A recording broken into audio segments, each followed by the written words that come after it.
ako tumatakbo ng walang patutunguhan at hindi ako sumusuntok sa hangin. Amen? Sino ba yung nakatikim na ng suntok na hindi tumama sa kamay? Hindi nga, totoo. Wala. Talagang mababait ang anak ng Diyos, ang taga-BCF. Amen? Pero subukan yung masumuntok ngayon sa hangin, no? Na hindi tumama. Na hindi tatama. Huwag mo naman itama kasi mahirap yun, masakit yan. Nung elementary ka? Okay. So ganito po yun, no? Pag sumuntok ka, talagang masakit ang hindi tumawa. Amen? Naranasan niyo po yun? Subukan mong sinatawag nilang suntok sa buwan o suntok sa hangin. Hindi po talaga sa madali. Masakit po ang balik sa iyo. Amen? Sabi nga po ng ating mensahe ng nakaraan, kung ano po yung isinuntok mo, yung action mo, babalik din sa iyo. Kung sumuntok ka sa hangin, walang babalik sa iyo, kaya masakit yun. Para lang po yung pagtatanim, na pag nagtanim ka, binagyo, wala kang makuha ka. Masakit yun. Amen. So sabi po ng salita ng Panginoon, sa English, in 1 Corinthians 9:26 in other translation, so I run straight to the goal with purpose in every step. Kailangan po na pag inihahambing po kasi ni Paul, ito po yung running the race sa isang boxing. Sabi po dito, so I run straight to the goal with purpose in every step, which is, sa palagay ko, na pag-aaralan na natin to sa mga previous messages. I fight to win. Sino ba dito yung lumalaban na ayaw manalo? Di ba wala? Ayaw mong manalo, lalabang ka, huwag ka na lang lumaban. Amen. Kasi alam mong talo ka. Kaya kailangan, pag lumabang ka, kailangan sure win ka talaga. No? Sa sugal. Sino bang nagsusugal dito? Sino bang nag-i-scatter dito? Ayun. No?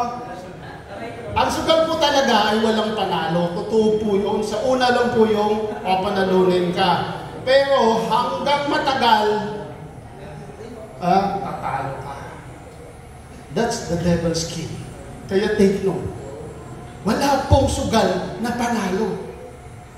Pero pag sigurado kang kay Jesus ka na tumaya, panalo. Amen? Hallelujah. So huwag mo nang sayangin, ang oras mo sa sugal. Dahil kung kay Jesus mo, ibubuhos ang oras mo, hindi po masasayang. Hindi mo lang alam ngayon, sa susunod na mga araw, pag wala ka na dito, nag-iimpok ka ng yaman sa langit. So sabi nito, I fight to win, I'm not just shadow boxing or playing around. Ang hirap po yung pag nagsuntok ka, shadow lang yung, alam mo yung mga shadow lang yan, sabi yan, drawing lang yan. Ayan.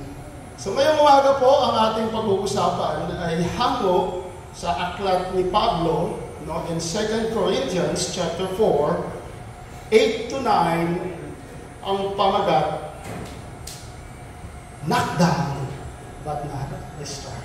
Amen! Hallelujah! Woo! Sino ba yung may gusto ng laban na to?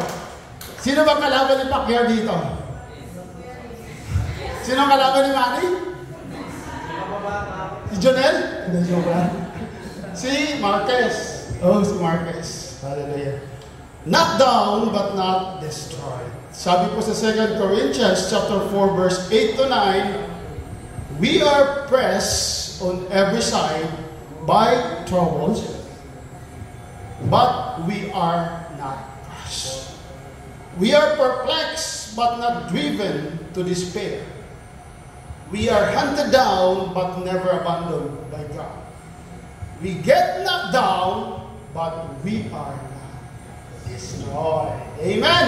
Hallelujah! Palakpakan natin ng Panginoon. Samahan ito ko sa ating munting panalangin. Panginoon, salamat po sa umagang ito, Lord. Truly that napakabuti mo, Panginoon, sa bawat buhay namin. Samahan mo kami, Diyos, sa sa aming pagkakalakay, O Diyos, sa aming pag-uusap sa mensahe mo ito, Lord God. Give us an ear to listen, O God, an eyes to see, and an heart that is willing to change, Lord God. Samahan mo kami, Banal na Espiritu, sa umagang ito. We are truly believe na hindi po namin kaya kung wala ka sa bawat isa sa amin na sa aming kalagitnaan. Forgive us our sins, Lord God. Take all away our iniquities, especially mine, Lord, as your servant. Gamitin mo ako, Panginoon, boldly and mightily to express whatever you want to see, Lord God, to your people. Hallelujah. Cover us with the precious blood of your Son, Jesus, as we longing to hear your words and listen what is your message for today. We thank you once again. In Jesus' name, amen. Hallelujah. Woo! Sabi po sa 2 Corinthians, sa pangalawang Korinto, chapter 4, verse 8 to 9 in Tagalog, kabilaan ang pagpapahirap sa amin. Ngunit hindi kami nalulubig kung minsay nababagaan. Ngunit hindi kami nawawala ng pag-asa. Inuusig kami, ngunit hindi pinapabayaan. Napapatumba kami, ngunit hindi lubusang na ilulubog. Sino ba sa atin ngayong umaga na to ang ramdam na lugmok na lugmok? Huwag kang mahiya. The Lord knows your heart. Sabihin mo, hindi lugmok na lugmok. O di yung parang pakiramdam mo, parang malayo ang Diyos sa'yo. Pakiramdam mo, natumba ka na, inapakan ka pa. Natumba ka na, sinusuntok ka pa. Meron yan, di po ba? Brothers and sisters, sa umagang ito, the word of the Lord says, you are knocked down, but not destroyed. Amen po ba? Kaya po, brothers and sisters, tingnan po natin sa umagang ito kung paano, bakit tayo minsan, kadalasan, o lagi, no? Pakiramdam natin, pagdating natin sa bahay o sa bawat oras na lang, lugmok na lugmok tayo. Amen? Galing sa trabaho, pagdating, feeling mo, wala ka ng lakas. Amen? Sino ba yung mayroon dito? Totoo po yan. Naramdaman ko po yan. Dati. And even now, sometimes I feel pressured. I feel parang hindi talaga siya karapat-dapat na maramdaman mo bilang isang anak. Ilang anak ng Diyos. But mind you, brothers and sisters, kaya po pala, ang sabi ng Panginoon in 2 Corinthians chapter 4, verse 10, through suffering, our bodies continue to share in the death of Jesus, so that the life of Jesus may also be seen in our bodies. Kaya kung naghihirap ka sa palagay mo, naramdaman mo ang pagod, puyat, lahat na lang, pagdating mo sa bahay, halos galit ka. Amen. Hello. Halos wala ka nang pinapansin, didiretso ka lang tulog kasi puyat na pagod na. You know what, brothers and sisters? The message of the Lord says, through this suffering, our bodies continue to share in the death of Jesus, so that the life of Jesus may also be seen in your bodies and in my bodies. Kaya po mga kapatid, the word of the Lord, ito lang po talaga ang salita ng Panginoon na siyang nagiging tayo po'y lumalakas pag tayo po'y nagbabasa ng Biblia. Amen. Pag lagi po tayo kumakain ng salita ng Panginoon, unti-unti pong nararamdaman ang kalakasan sa bawat buhay natin. One of the pastors says, naalala ko, kilala kayo, Rick Warren. Tama ba, Rick Warren? The author of the book, he is the author of the book and entitled, What on Earth I am here for. Amen. Ano sa palagay niyo, brothers and sisters? Kung bakit kayo nandito, kung bakit tayo nandito, ano ang purpose at ano ang plano ng Diyos para sa iyo at para sa akin? What on earth are you here for? Nandito ka ba upang magpakasaya? Walang masama. Nandito ka ba upang maglustay ng mga bagay kung marami kang pera? Mind you, brothers and sisters, think about this. This is the most important thing sa bawat buhay natin, that if you have Jesus, worship Him in spirit. Wala nang mas mahalaga pa kundi ang purihin ng Diyos, sambahin sa Espiritu at katotohanan. Dahil ang Diyos ay kalakasan, ang Diyos ay pagpapala, ang Diyos ay biyaya. Ang Diyos ay kagalingan, lahat ay meron siya, meron ka. That's why yung sabi po dito, in 2 Corinthians chapter 4 verse 10, it says, makikita sa bawat buhay natin ang pagiging maka-Diyos at merong Diyos. That sometimes, kahit hindi mo na kailangan sabihin sa katabi mo, kasama mo sa trabaho, kamag-anak mo, kapamilya mo, they will know what is happening to you. Ano kaya nangyari dito? Ano kaya nangyari? Then they will observe. They will think about, ano kaya nangyari dito? Bakit nagbago to? Hindi na nagmumura to. Lalo itong bumay. Lalo itong pinagpala ng Panginoon. What is your secret? Wala nang sikreto. Nabunyag na ang Panginoong Hesus sa buhay mo at sa buhay ko. Amen! Hallelujah! Thank you, Jesus. Kaya po, lagi nating taglay sa ating katawan, kapatid, no? Ang Panginoong Hesus, sabi po dito, that if He suffered long when He was beaten and died on the cross, ikaw din po ay namatay. At nung siya ay nabuhay, ikaw din po ay buhay dahil kung meron kang Jesus, yan ang kumikilos sa buhay mo at sa buhay. Amen! Hallelujah! Kaya po, huwag kayong manghinayang because the name of Jesus is power. Meron siyang power of resurrection, power of healing. Sometimes, kulang lang po talaga tayo sa tiwala sa Panginoon. And I admit, this is the word of the Lord, and it will manifest sa buhay mo, sa buhay ko, kung ikaw at ako ay maniniwala at mananampalataya. Amen po ba? So, ang sabi po dito, mga kapatid, ito po ang sermon natin sa umagang ito. Ito po yung life after the resurrection of Jesus. Yung pumunta po siya sa kanilang mga disciples. And today, kung bakit tayo nanakdown but not destroyed, tingnan po natin at unawain kung paano tayo nanakdown sa buhay. Amen?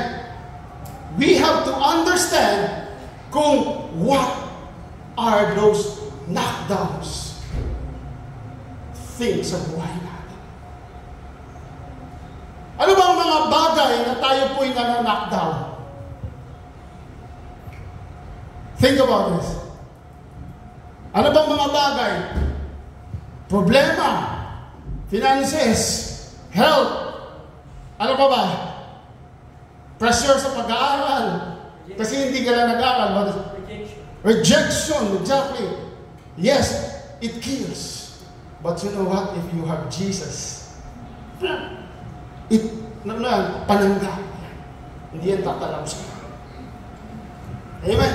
Kaya po mga kapatid, if you feel that you're knocked down, huwag kang mawala ng pag-asa. Hindi ka patalo. Amen? Matumba ka lang. You have a time to fight. Pwede ka pang lumaban. Pwede ka pang tumayo. Amen? Kaya po, brothers and sisters, the reality of these knockdowns ay yung mga bagay natin sa buhay, yung the challenges na ating hinaharap sa buhay. And most especially, nakikita po natin siya, hindi lamang po sa physical, but sa financial. Yun kasi po halos ang basihan ng bawat tao. Pag wala kang pera, nalulugmok ka na. Hello? Amen? Amen? Hallelujah! Woo! Sino mo gusto magkapera? Nakita natin si Lord. Hallelujah! Gusto mo yun? Amen? So brothers and sisters, sabi po dito, no? Ito po yung realidad ng buhay. Yung mga problema, kaliwa, kanan, these are the pressures, no? Na ang sabi po sa ating salita, ito po yung mga nagpipiga sa buhay mo, sa buhay ko. And you know what, brothers and sisters? Mayroon pong kagandahan sa pressures. Excited ba kayo dyan? Amen. Kung alam ko lang ito dati, siguro, naisip-isip. Ngayon ko lang po ito na alam, naintindihan. Kaya po, intindihin po natin, samahan niyo po. Ang sabi po sa 2 Corinthians, ang sabi nito, we are pressed on every side by troubles. Ang sabi po sa ibang salin, kabila, kaliwa, kanan, harap, likod, taas, pati sa baba, pinipiga ng problema. Na sometimes, mababaliw ka na. Naramdaman niyo po ba yan? Kahit may Diyos ka. But you know what? Ang sabi po dito, it is your choice because this pressure can make diamonds or can break pipes. Amen. Naniwala po ba kayo? Ito po yung pressure sa buhay ng bawat isa na kahit si Pablo, naramdaman niya, ito po ay pwedeng magkaroon at magiging diamonds or magiging butas sa tubo. Bakit? Tingnan po natin. You know what? Ako po, ramdam ko po talaga yung pressure. Lalo-lalo na po sa trabaho ko before. Alam po na iba. Pagdating mo sa gabi, tatawagan ka pa ulit, kakauwi mo lang. Hindi ka pa naliligo, kung maliligo ka, tatawagan ka ulit. Babalik ka na ulit. Tapos, kahit natutulog ka, tatawagan ka. Ramdam mo, tinatawagan ka, pero hindi pala. So that's pressure. And it's not healthy. Ang sabi po dito, kung alam ko lang, dati na meron ka dito talaga. Or alam ko lang, siguro hindi ko lang, binaliwala ko lang, now I know that you have to stand for this. Ang sabi po dito, the pressure makes diamonds or pressure can break pipes. Nasa iyo na yun. Bakit? Alam mo, the more pressure you have, the more it makes beautiful in you. Hindi kayo maniwala, ang diamonds na yan, it is a synthetic diamond na kasi mayroong diamond na galing po talaga sa vulkan, sa ilalim ng vulkan. And these diamonds are synthetic diamonds na ginagawa po ng tao. That's why it's called synthetic. Ang sabi po dito, this diamond, ito po ay pinipressure. At ito po, hindi siya diamond. Ito po ay uling. Ito po ay charcoal. Ito po ay nilalapatan ng pressure ng 362 tons. Ang bigat po siya. Grabe po yung pressure niya. Binibiga talaga siya. Kaya kung sa buhay mo, ramdam mo na bigang-biga ka na, huwag kang tumigil. Mayroong ibibigay at mayroong ibibigay ang Diyos na kabutihan sa bawat buhay mo. Amen! Hallelujah! Let's continue. Ang diamond na ito ay galing po sa pagpiga ng mechanical pressure. No? Ito po pinipress po nila. It is a 1 inch by 1 inch. No? Pinipiga po yung uling na makapal. And after this pressure, magkakaroon po siya pagbiyak mo, may diamond po sa kita. I-search niyo po yan. Hindi ko lang po na-download, pero totoo. Kaya kung gusto mo magkaroon ng madaming diamond, kumuha ka ng 362,000 kilogram. No? At i-press nyo, kakaroon ka ng diamonds. Mahirap din po siya. Ito po ay kinagamitan ng hydraulic press na 500,000 kilograms or 100 tons para po magkaroon ng diamonds. But think about these pipes. Ang pipes naman in other tawag dito, experiment, ito pong pipes ay mahina lang po ito.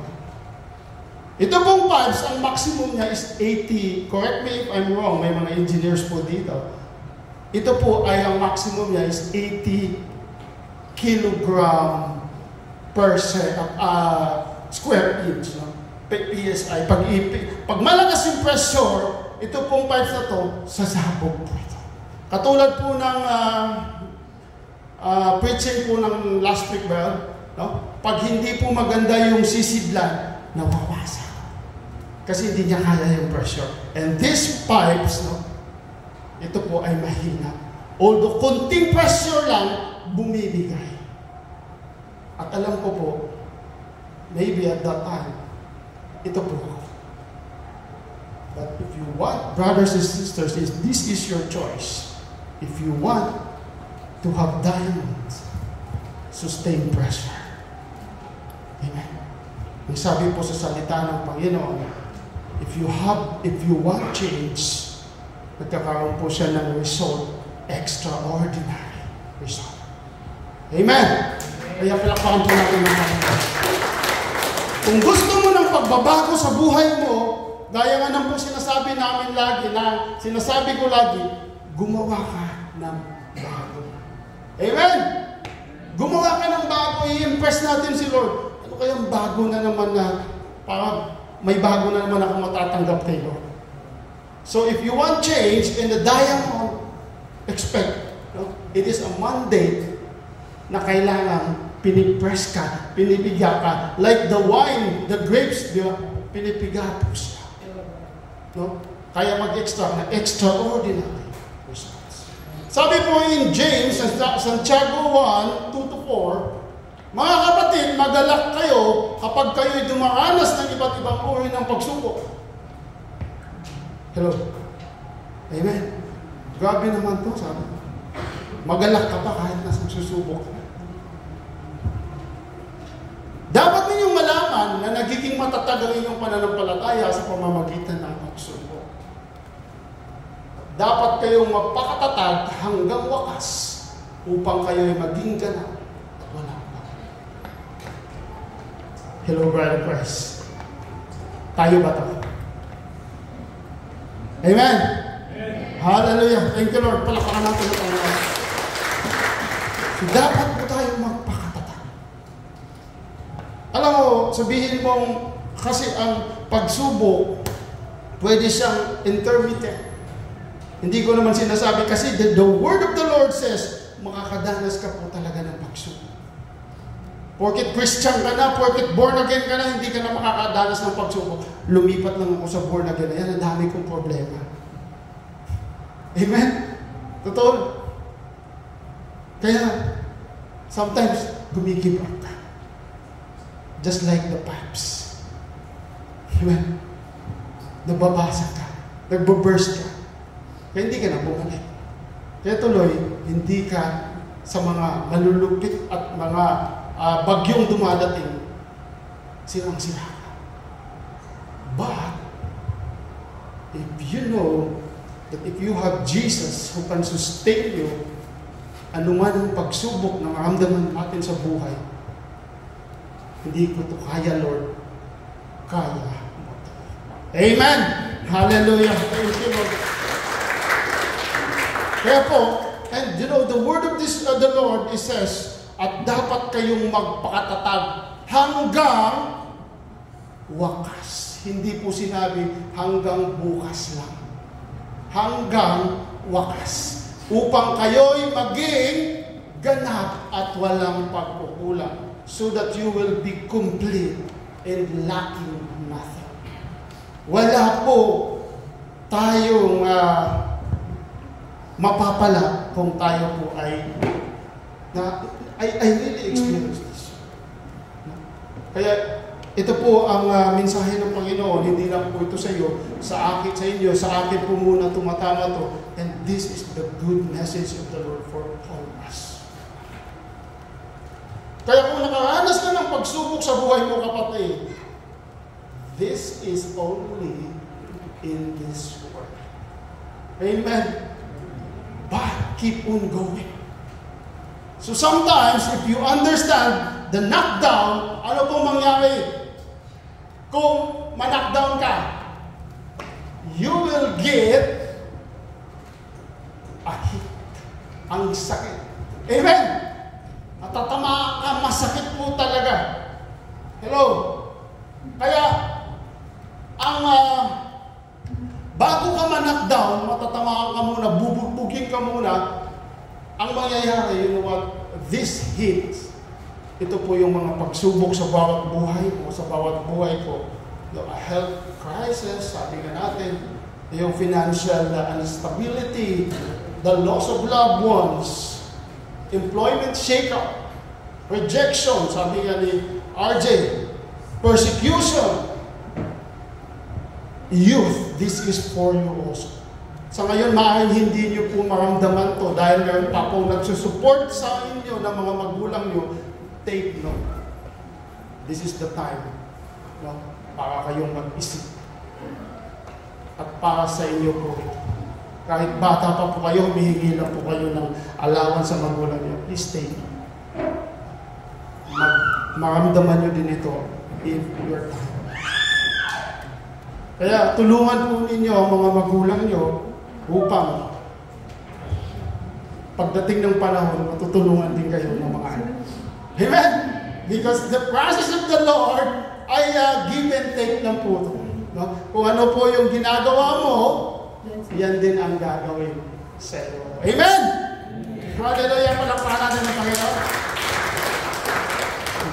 So sabi po in Philippians chapter 1 verse 28 to 30, brothers and sisters, don't be intimidated in any way by your enemies. This will be a sign to them that they are going to be destroyed.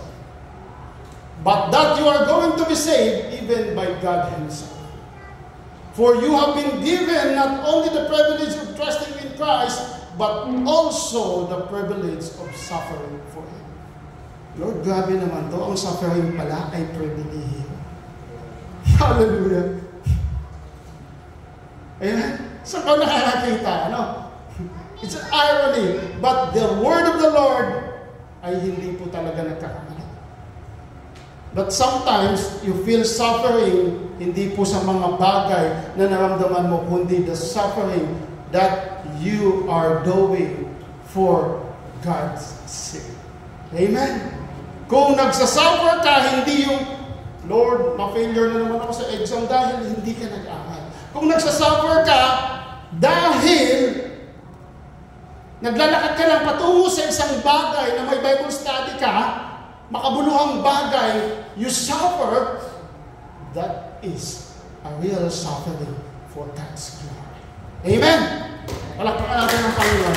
The purpose of your life, no? The purpose of your life here on earth is to please God. Is to worship God. That's why your life here on earth ay napakahalaga. Hindi po kaya wag mong sayangin. Ibigay mo kung anong meron ka, kasi kung gusto na ni Lord kunin yung hininga mo, it's goodbye. Lahat po na bagay, ibibigay na natin sa Panginoon hanggat may buhay. Amen? Hallelujah. So sabi po dito, we are in this struggle together. You have seen struggle in the past, and you know that I am still in the midst of it. Even si Pablo ay nag-struggle din po noong time. Sabi po in 1 Corinthians chapter 9 kanina, no? Pag ikaw ay tumatakbo, gaya na natin sinasabi, sure win mo na. Sure win mo na. Kasi sa totoo lang, I tell you honestly, na failure din po ako during college days. Napakasakit. Kasi po totoo, hindi din po ako nag-aaral. Kampante ka. Kaya sa mga bata ngayon, mag-aaral ka. Sabi ko nga, nung pagkatapos ko, kung naulit ko lang, siguro, baka suma, 10 taon. Suma kung dati din ako. Hindi, joke lang. Totoo po yan. Do your best. Habang may panahon pa. Huwag niyo sayangin ang worst. This is the word of the Lord. At ito po ay mahalaga. Di ba, ang hirap pong umulit-ulit sa simula. Amen. Kaya po mga kapatid, in 1 Corinthians 9:26, sabi po dito, don't you realize that in a race, everyone runs? Amen. Nakita niyo ba yung mga tumatakbo, no? But only one person gets the prize. So run to win. Kailangan pag tumakbo ka, siguraduhin mo sure mo na manalo. Pag nagbo-boxing ka, kailangan pag-aralan mo kung paano din siya matatalo. Dahil ang kalaban is like a roaring lion, marunong din po maghanap ng mga bagay na ikakatalo mo. Amen. Amen po ba? Because in 1 Peter 5:8, the word of the Lord says, the devil is like a roaring lion, willing to devour. Kung may pagkakataon, alam mo yung weak points mo, yun ka talaga aatakihin. Amen? Kung ang kahinaan mo, Lord, wala na naman akong ganito. Kasi yun ang kahinaan mo. Sabihin mo, Lord, meron ako.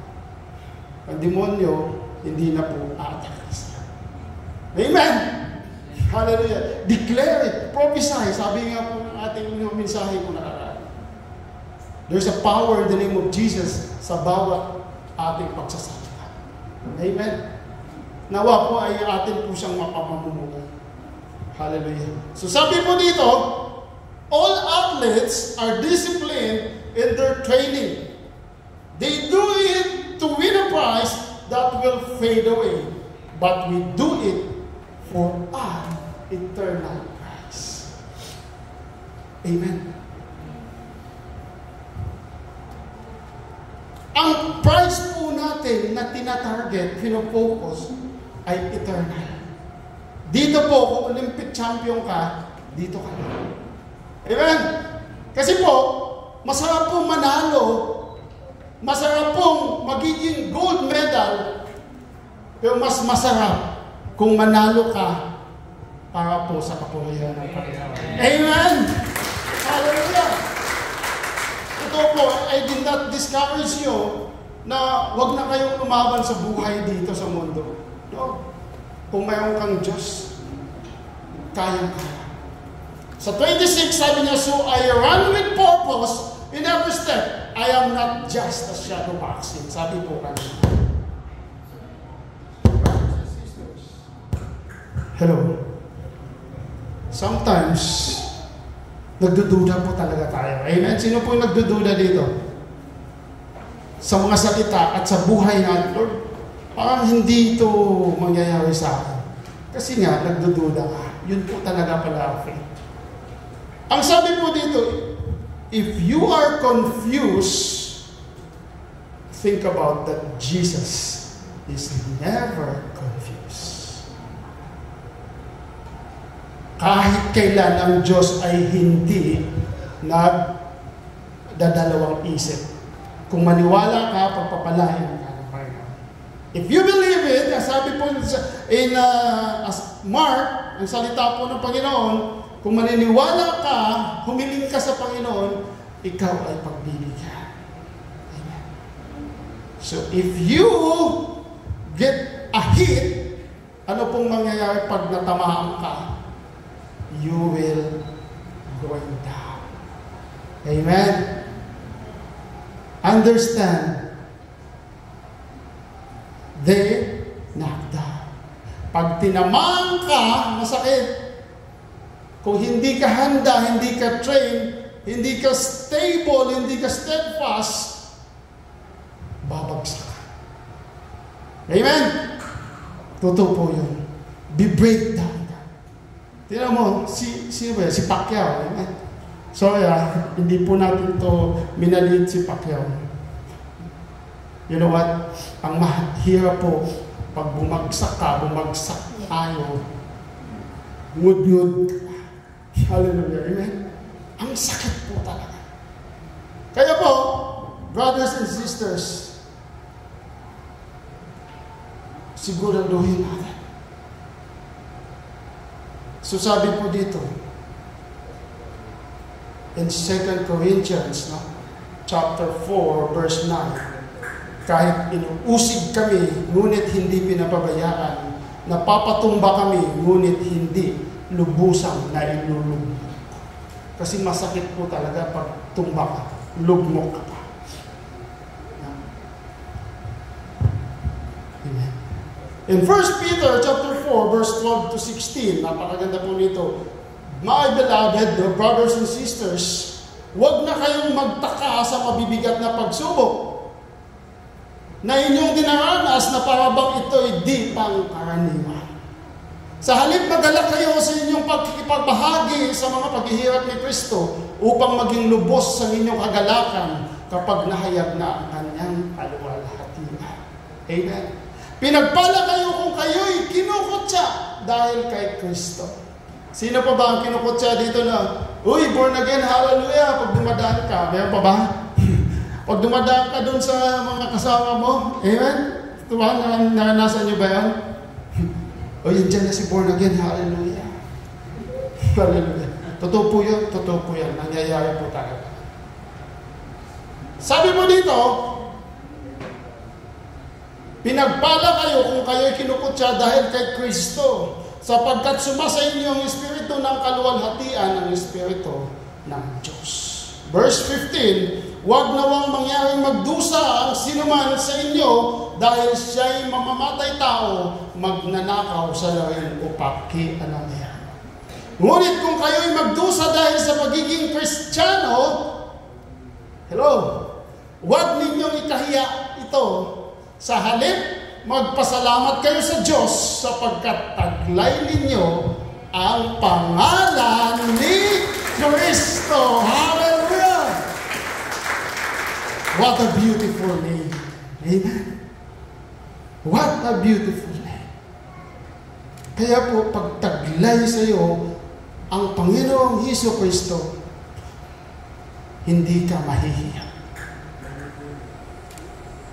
Hallelujah. Sabi po ng salita ng Panginoon, kung ikahihiya mo ako sa lupang ito o sa mundong ito, ikakahihiya din kita sa langit pagdating ng tamang panahon. Totoo po yan. With the Bible. So, after the lockdown, ano pong mangyari? Hindi ka papatay, hindi ka pa lugmok. Natumba ka lang. Medyo groggy ka lang. Amen? Then, brothers and sisters, it's your turn. Para lang po itong bugbog ni Fernando po, Junior. Tama po ba? Yung nagpapabugbog muna.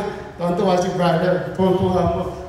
So sabi mo dito, after the knockdown, in a 10, and a 1, 2, 3, 4, 5, 6, 7, 8, huwag mo nang antayin mag-10 kasi totally knockdown ka. Amen. Pag 9 pa lang, bangon ka na, kapatid. Hallelujah! Woo! Rising after a knockdown. Mag-isip ka. Bangon ka. Laban pa. Kasi ang Panginoong Hesus ay nasa iyo at meron ka. Hallelujah. You can get up. Kaya mo. Bangon ka. Hallelujah. Amen? Kaya mo.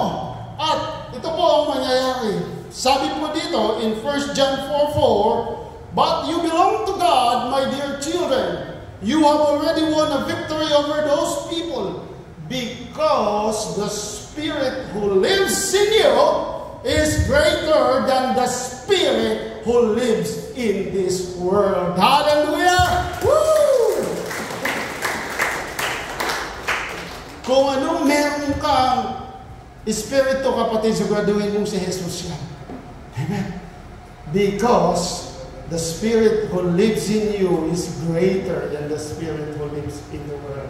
Kaya po, mayroong kang kapangyarihan na hindi alam ng mundo. Amen. May kaya ka palang gawin, hindi mo lang, nakalimutan lang po natin. Hindi lang po natin na-activate. Amen. Hindi lang po natin napindot sa sobrang madadali mo, pinipili mo pa yung cellphone mo. Sa susunod, doon mo na ilagay sa cellphone mo yung activate button. Sa pag-alis mo pa lang sa bahay mo, I have the Spirit which is more than the spirit of the world. Amen? Kaya, anong gagawin ko? Pilitin mo, kapatid. Hindi po tayo mapapalunod ng kalaban. Sabi po in 1 Peter 5:10, sa grasya at sa biyaya ng Panginoon, in His kindness, God called you to share in His eternal glory. Tinawag ka na.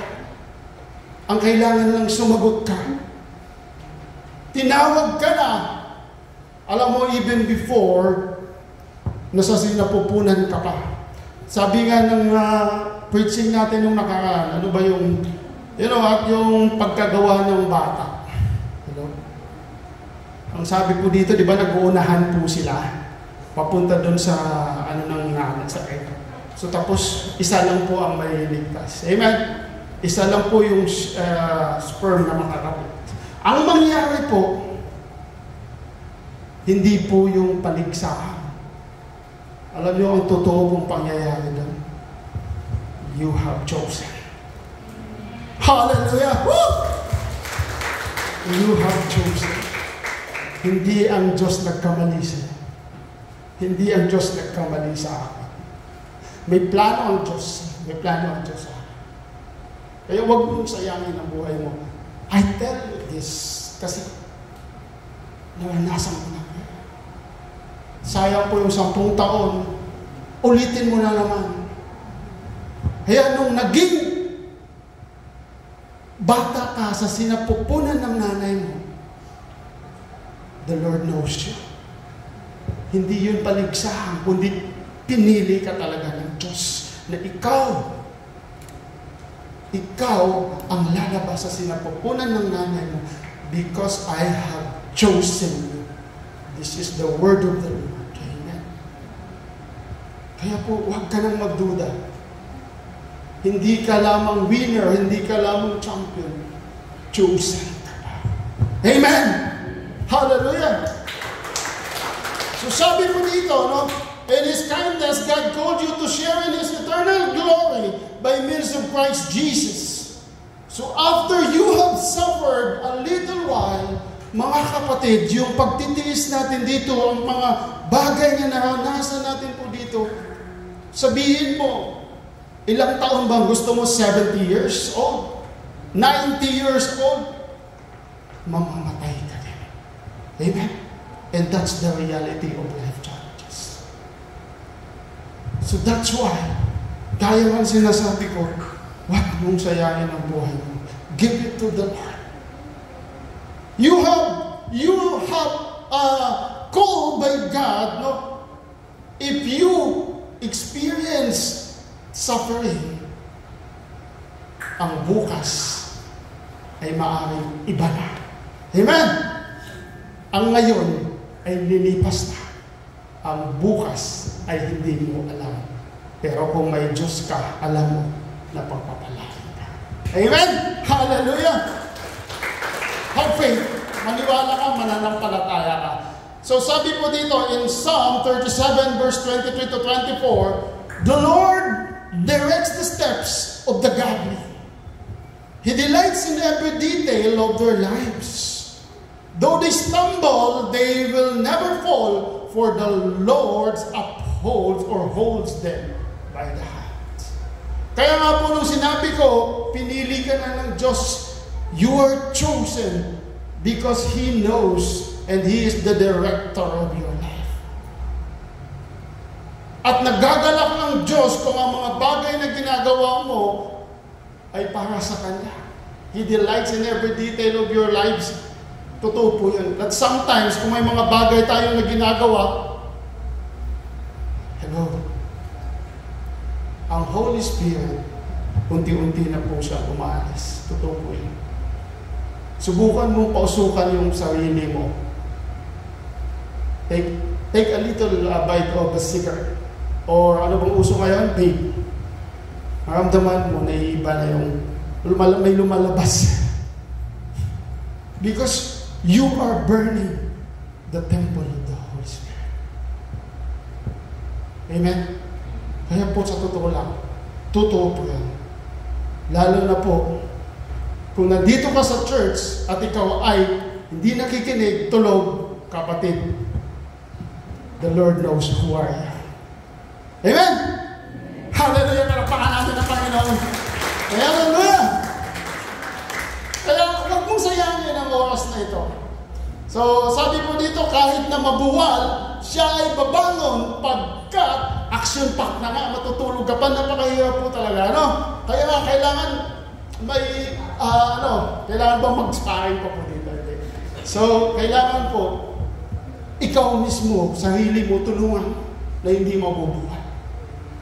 Kahit na mabuwal, siya ay babangon pagkat si Yahweh sa kanya ay tutulong. Amen. So, sabi po mga kapatid, nitong 1 Corinthians chapter 4, verse 16 to 18, kunti na lang doon. Malapit na po tayo sa victory. That is why we never give up. Though our bodies are dying, our spirits are being renewed every day. Kahit po ikaw ay lugmok, lutay-lutay, no? Ano ka pa, talagang binabanata ka pa ng kaliwa kanan ng mga bagay na talagang ayaw mo. Sabi ng salita ng Panginoon, though your bodies are dying, your spirits are being renewed every day. For our present troubles are small and won't last very long. Maniwala po tayo. Saglit lang po yung naramdaman natin compare sa naramdaman ng mga disciples ni Jesus at that time. Pinugutan ng ulo, binaliktad, hiniwa. Those are the destiny of those 12 disciples. So though we don't look at the troubles, we can see now, sikapin po natin. Sometimes, naramdaman ko po pagising ko sa umaga, andyan na naman yung mga iniisip mo. Ako may utang na naman. Dito babayadan ko na naman to. Ganito na naman. Napipressure ka na for those things. Lord, I command you, in the name of Jesus, the Lord supply all our needs. Amen! Hallelujah! Si Lord yung bahala dyan. Naramdaman mo, brothers and sisters, at the end of the day, you survive. Nakauwi ka, buhay ligtas. You are knocked down, but not destroyed. Amen! Hallelujah! Woo! Kaya po, hindi ka po talaga pababayaan, Lord. I really agree. Ramdam ko po yun. Sabi dito, so that's why, so we don't look at the troubles we can see now, rather we fix our gaze. Our gaze, ano po ang sabi natin? Yung paningin natin, hindi lamang po yung glimpse. Kailangan gaze is talagang paningin na turok. Gaze on things that cannot be seen. Yung mga bagay na hindi nakikita, for the things we see now will soon be gone, but the things we cannot see will last forever. Maniwala po tayo mga kapatid. I encourage you. Totoo po ito. So sometimes, sa buhay mo, sa buhay ko, ang sabi po ng Kawikaan 24 verse 16, ang mga anak ng Diyos, the godly may trip 7 times, but they will get up again. Amen? Kahit matisod ka ng 7 beses, kahit madapa ka ng 7 beses, you will get up again. Kasi alam mo na kaya mo at mayroon kang Diyos na lalaban para sa iyo. Amen! Hallelujah! Sabi mo ni David, this battle is not mine. This is the Lord's battle. Anong nangyari? Nanalo siya over Goliath sa buhay. Si David ay isang tao lang din lamang na katulad natin. But he has the power of God, and until now, God's power ay nagmamanifest hanggang ngayon sa bawat isa sa atin. Amen! Hallelujah! Kaya po kailangan po natin i-activate, no? Press the button. At take note, ang sabi po dito, but one disaster is enough to overthrow the wicked. Kaya po yung mga hindi nakakakilala sa Panginoon ay isang bagay lang, isang problema lang, lugmok kagad, breakdown kagad. Kasi po, wala pong salita ng Panginoon. Wala pong comfort ng Panginoon. Amen? So, mga kapatid, in Isaiah 40:29, He gives power to the weak and strength to the powerless. Ang salita po talaga ng Panginoon ay mayaman, mayabong. Kung tayo nanghihina, bibigyan niya tayo ng power, ng kalakasan. Para po, tawid na naman natin ang pang-araw ng ating buhay. So sabi po dito, no, kahit po si Peter na makasalanan, dininay niya si Jesus. Amen? How many times? 3 times. Ano ginawa niya? Hindi siya naniniwala kay Jesus. Hindi siya, tinanggihan niya yung mga dininay niya. So ano nangyari? The Lord did not look up onto what Peter's sin, but sa puso ni Peter na handang mag-serve sa kanya. Ano nangyari kay Peter? He is one of the pillar of the churches in the ancient days. At hanggang ngayon, si Peter ay mayroon siyang pundasyon sa langit. Amen? The 12 disciples has the foundation in heaven. Natalakay na po natin dito. No? Isang silip sa langit, natalakay na natin po dito. So, ang magandang pangyayari po, na pagkatapos mo ma-knockdown, mga kapatid, ano pong naiwan sa'yo? Nung umahong ka na, di ba? Kasi huwag kang tumigil dyan. Huwag ka nang nadapa ka na, bumangon ka. Because you know that you have the Spirit and you have Jesus, bumangon ka. And that is called the Spirit of a fighter. Amen. Palakpakan natin ang Panginoon. Kaya mo, alam mo, lalatang ka, alam mo, mananalo ka dahil mayroon kang Diyos. Kasi alam mo, ang kalaban, kailanman hindi mananalo. Sa ngayon, siya lamang ay nananakot sa atin. Totoo po yan. The world, the prince of this world, ay madami siyang i-offer. But only in this time. Take note. Pwede ka niyang i-offer ng mga ganitong bagay. Pero take note, iingatan mo. Kasi unti-unti ka niyang lalamunin. At as a spirit of fighter, lumamang ka. Kasi alam mo, makapangyarihan ng Diyos na mayroon ka. Amen? Ang sabi po ng ating salita, the spirit within you is far greater than the spirit in this world. So, sabi po dito, you should have a mindset of a victorious fighter. Alam mo, mananalo ka. Alam mo, kaya natin. Kahit na paghirap ka, gumagapang ka, sabi nga, lakad ka, simba ka. Amen. Punta ka sa simbahan kahit na hinahatak mo lang yung paa mo.